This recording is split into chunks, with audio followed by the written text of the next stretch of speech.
Back at it with another video today, as we're going to be looking at 3 non-contenders from 2022 who I think have a shot at the postseason in 2023.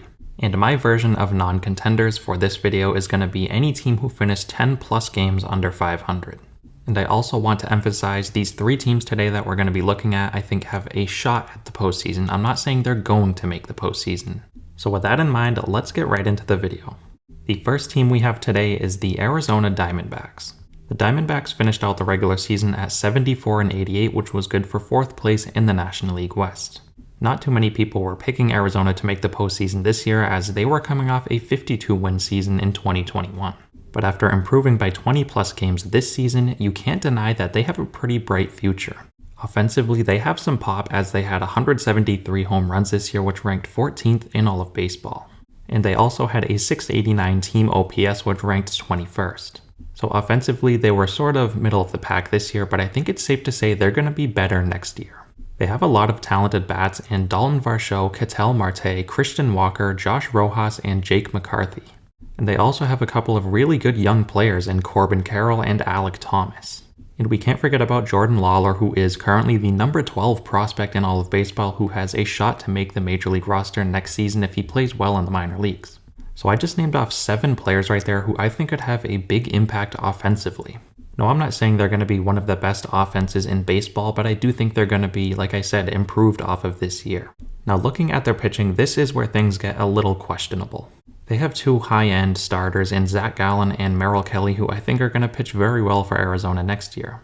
But outside of that, they don't really have too many reliable starting options. But they do have Brandon Pfaadt waiting in the wings, who is the number 90 prospect in all of baseball, who right now is 24 years old, and barring any injuries, I think he's definitely going to see the big leagues next year. He has really good strikeout stuff, and I think he has the chance to be a top-end starter for Arizona going forward. So for the Diamondbacks, I think they could potentially finish around 500, maybe win 85 games or so if everything goes right.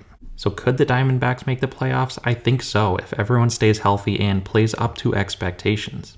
Moving on to the next team, I have the Miami Marlins. The Marlins finished off the season at 69-93, in which they were one of the most disappointing teams in baseball. Offensively, they're not too great, as they had a 657 team OPS, which ranked 27th in all of baseball, and 144 home runs, which ranked 24th. But they were missing far and away their best player for the majority of the season in Jazz Chisholm. And they also have other players who can be pretty solid offensively in Jorge Soler, John Birdie, Avisail Garcia, and Garrett Cooper. And we can't forget about Jacob Berry, who is the number 49 prospect in all of baseball, who could see the big leagues as soon as next season. As for their pitching, this is their strong suit. They have Sandy Alcantara, who is most likely going to win the National League Cy Young Award this year. On top of Alcantara, they also have some solid arms in Pablo Lopez, Jesus Luzardo, Edward Cabrera, and Trevor Rogers. Now, I know Trevor Rogers was one of the most disappointing players in all of baseball this year, but I don't think he can get much worse than he was this year. In fact, I think he's going to improve drastically. And we can't forget about Sixto Sanchez, who has missed the past couple seasons due to numerous injuries. Now, he is expected to be fully healthy and back in 2023, and while he is most likely going to be on a strict innings limit, I think he could be another solid starter for Miami. So if the Marlins get a full healthy season out of Jazz Chisholm and an improved version of Trevor Rogers, I think they could be a really fun team to watch who could potentially maybe make the postseason. And the third and final team we're going to be looking at today, I have the Detroit Tigers.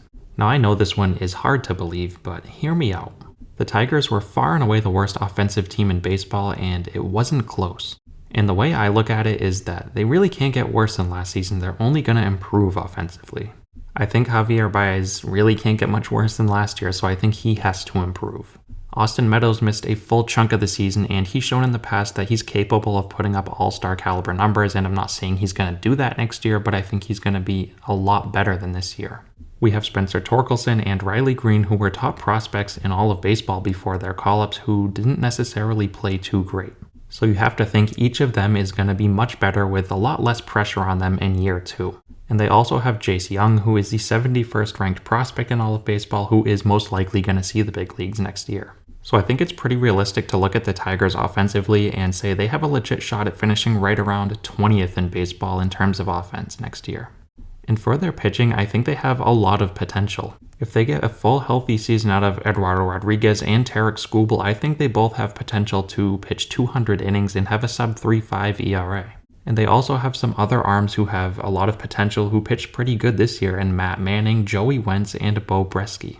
On top of that, they have 2 top 100 prospects who could make an impact next year in Jackson Jobe and Wilmer Flores.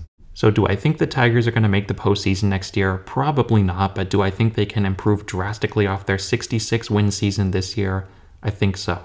I think they're fully capable of winning 80-something games and potentially squeezing into the playoffs. So there you have my 3 non-contenders who I think have a shot at making the postseason next year. Let me know what you guys think down below, any teams you agree on or any teams you think I missed out on.